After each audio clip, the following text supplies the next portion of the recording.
안녕하세요. 오늘은 제가 이제 워킹홀리데이를 계획을 하면서 일본어 공부를 했던 방법에 대해서 이야기를 해보려고 합니다. 일단 저는 워킹홀리데이를 가야겠다고 생각을 한 순간부터 JLPT 시험을 쳐야겠다라고 생각을 했어요. 왜냐면 어떤 목표가 있어야 제가 공부를 꾸준히 할 것 같아가지고 JLPT를 응시하려고 마음을 먹었습니다. 근데 이제 그렇게 정하고 나니까 급수를 정해야 되더라고요. 근데 저는 N3랑 N4 중에 고민을 했는데 인터넷 같은 거 보면은 N3부터 자격증 취급을 해준다. N4는 아무 쓸모도 없다. 이런 말이 되게 많았거든요. 근데 제가 서점에 가서 이렇게 책을 보니까 사실 N4도 저한테는 너무 어렵더라고요. 결국에는 N4로 응시를 하기로 결정을 했어요. 근데 요 이유가 몇 가지 있는데 일단 첫 번째로는 저한테 시간이 별로 없었어요. 제가 JLPT를 쳐야겠다라고 이제 접수를 한 거는 9월이기는 했는데 그 시기에 캐나다에서 막 돌아와가지고 새로 한국에서 일도 잠깐 할 거를 구해야 됐고 또 지금까지 못 본 친구들이랑도 조금 만나야 하고 가족들이랑도 시간을 보내야 하고 그리고 워킹홀리데이 신청도 하고 막 그러면 이유서도 쓰고 계획서도 쓰고 이러면서 시간을 좀 많이 보내거든요. 서류 준비하느라. 그래서 그걸 다 끝내고 나니까 거의 한 10월 중순 정도 되는 거예요. 그때 제가 뭔가 공부를 할 시간적 여유가 많이 없을 것 같다라는 생각이 들었고 그리고 두 번째로는 제가 만약에 요 12월 시험에서 좋은 결과를 못 받으면 다음 시험이 내년 7월에 있는데 그럴 경우에는 저는 아예 아무런 성과도 없이 워킹홀리데이를 시작을 해야 되잖아요. 그래서 그 부분도 약간 걱정이 되는 게 있었고 마지막으로 저는 뭔가를 할 때 조금씩 성취감을 느끼면서 흥미를 조금 가지는 편인데 만약에 제가 이렇게 목표를 좀 높게 잡아서 N3에 도전을 했는데 원하는 성적이 안 나와서 떨어지면 오히려 일본어에 대한 흥미를 잃을 것 같더라고요. 그래서 이제 이런 세 가지 이유를 바탕으로 해서 저는 M4를 응시하기로 결정을 했어요. 일단 저의 베이스에 대해서 말을 해보자면 저는 정말 일본어에 대해서 아는 게 전혀 없었어요. 저는 애니메이션을 크게 좋아하지도 않아가지고 지브리 가끔 보는 거랑 코난? 이런 거 좋아했는데 코난도 사실 다 더빙 버전으로 봐가지고 일본어 공부에는 전혀 도움을 받지 못했어요.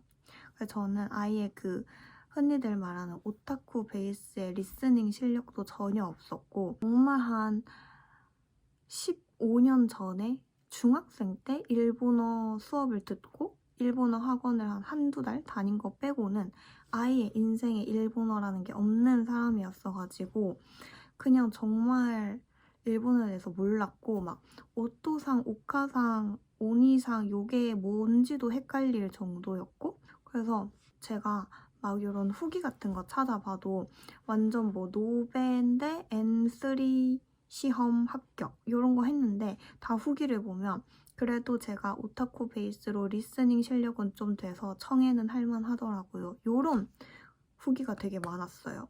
그래서 저처럼 완전히 초보 일본어 공부를 하시는 분들은 시간적인 여유가 있다 하시면은 N3를 가시는 걸 추천하지만 좀 시간적인 여유가 없다 하시면 N4를 한번 보시는 것도 나쁘진 않을 것 같습니다. 저는 시간적으로 여유가 많지 않은 상태에서 시작을 해가지고 어떻게 공부를 하면 좋을까 하다가 이 책을 되게 많이 추천을 하는 거예요. 그래서 이 다락원 책을 사서 처음에는 공부를 조금 해보려고 했는데 제가 너무너무 베이스가 없다 보니까 이 책도 너무 어려운 거예요, 저한테. 요거는 좀 나한테 좀 어렵다 싶어가지고 추가적으로 이 책을 구매를 했어요. 요거부터 시작하니까 이제 조금 머리에 일본어에 대한 개념이라는 게 생기더라고요. 그래서 얘를 한 일주일 정도 완전 간단한 문법이라든지 아니면 간단한 숫자, 뭐 어제, 오늘, 내일 요런 거 막 배워놓고 그 다음에는 아까 말했던 한 권으로 끝내기 요걸로 이렇게 시험을 준비를 했습니다. 저 같은 경우에는 부록 같은 단어장 있잖아요. 그거를 진짜 늘 들고 다니면서 많이 외웠어요. 그래서 처음에는 진짜 외우고 책에 있는 문제 풀고 또 외우고 문제 풀고 이게 거의 한 80%인 것 같았고 그 나머지 부분에는 길거리 다닐 때 N4 청해 문제 이런 거 유튜브에서 봐가지고 그런 거 듣는 연습을 많이 했고 독해 같은 경우에도 조금 시간을 아예 많이 빼서 공부를 하기에는 촉박해서 그냥 틈틈이 문제를 풀어보면서 내가 이 파트는 아예 버려야 될지 이 파트는 조금 공부하면 성적이 나올 것 같은지 이런 거를 파악해가면서 아예 안 될 것 같은 부분은 빠르게 포기하고 좀 내가 할 수 있을 만한 파트에 집중을 하는 것도 팁이라면 팁일 것 같아요. 그래서 한 권으로 끝내기 이 책을 만약에 보시면은 인강도 환급 과정이 있거든요. 그래서 그거를 저는 같이 등록을 해가지고 이번에 합격을 해서 환급을 신청을 해둔 상태예요. 만약에 조금 나는 아예 기본기가 없고 강의 같은 것 좀 보면서 공부를 하고 싶다 하면은 그 환급 과정 이용하시는 것도 좋을 것 같아요. 근데 저는 사실 공부할 때 이렇게 집중해서 강의를 보면서 공부하는 편은 아니어가지고 사실 많이 보지는 않았어요. 그래서 이런 게 잘 맞으시는 분들한테는 그것도 좀 도움이 될 것 같다라는 생각을 했습니다. N4는 사실 단어랑 문법 같은 거 외우는 게 거의 대부분이고 나머지는 내가 어떤 부분을 조금 점수를 챙길 수 있는지 아니면 어떤 부분은 버려야 할지 이런 거를 잘 판단을 해서 공부를 하면은 조금 쉽게 합격하실 수 있을 것 같아요.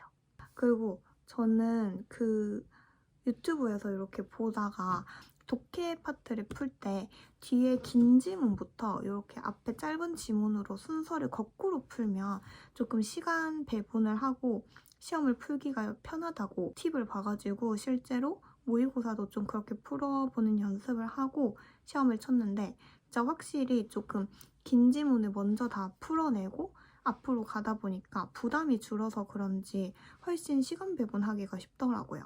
그래서 혹시 초보자분들은 그런 긴 지문에 대해서 부담감을 느끼면 그렇게 한번 공부를 해보는 것도 좋을 것 같아요. 제가 사실 N4 요거까지는 그래도 어렵지 않게 딴 것 같은데 이제 여기서 워홀 가기 전까지 한 2달 남짓한 시간 동안 회화 실력을 향상을 목표로 공부를 조금 해보려고 하는데 사실 그게 지금 너무 큰 고민이에요. 뭔가 문장이 마무리가 안 된다고 해야 될까요? 어쨌든 나는 어떤 형용사도 알고 있고 동사도 알고 있는데 이거를 막 과거 시제, 미래 시제 뭔가 내가 원하는 말을 하려고 하니까 문장이 만들어지지가 않아요. 그래서 요즘 그 공부법에 대한 고민이 저도 되게 많거든요. 조금 걱정이 되기도 하고 그래서 일단은 저도 아직까지는 그 유튜브 보면서 N3 단어 아니면은 일본인들이 자주 쓰는 단어 아니면 일본인들이 자주 쓰는 기초 문장 뭐 이런 거 컨텐츠들이 되게 많잖아요. 그래서 그런 거를 친구 만나러 가거나 아니면 집에 혼자 있을 때 들으면서 조금 외우려고 무의식 중에 이렇게 틀어두는 편이고 아니면 이제 일본인 친구랑 또 이렇게 대화를 해보려고 노력은 하는데 사실 이게 제가 아직 그 문장을 잘 만들지를 못하다 보니까 대화가 오고 가기도 힘들어요. 혹시 조금 좋은 회화 공부법이 있다면 추천 부탁드립니다. 저도 앞으로 공부를 좀 해보면서 좋은 방법들이 생기면 또 같이 이렇게 모아서 들고 와가지고 공부법 이야기를 다시 한번 해보도록 하겠습니다. 이번 영상은 또 여기까지고요.